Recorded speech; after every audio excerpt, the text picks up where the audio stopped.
નમસ્કાર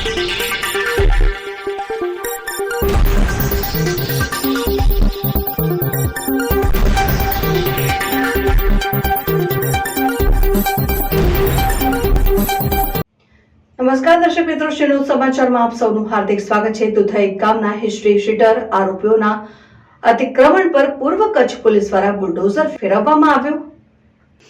મારામારી, લૂંટ, બલાત્કાર સહિતના ગુનાના આરોપી અલા રખા કાસમ સમારેઠાન મફતપરા વિસ્તાર જૂની દુધઈ તાલુકા અંજાર દ્વારા પોતાના આર્થિક ફાયદા માટે મોજે કામ જૂની દુધઈ રેવન્યુ સર્વે નંબર 733 પૈકી વાળી જમીન પર ભેંસોનો તબેલો બનાવીને પાકું બાંધકામ કરી સરકારી જમીનમાં ગેરકાયદેસર રીતે દબાણો કબજો કરેલ હોય, જે આરોપીએ સ્વેચ્છાએ પોતાનું બાંધકામ તોડી સરકારી જમીન પરનો કબજો ખાલી કરેલ છે। રિપોર્ટર ભરત ઠાકોર, શ્રીનું સમાચાર ન્યૂઝ, કચ્છ।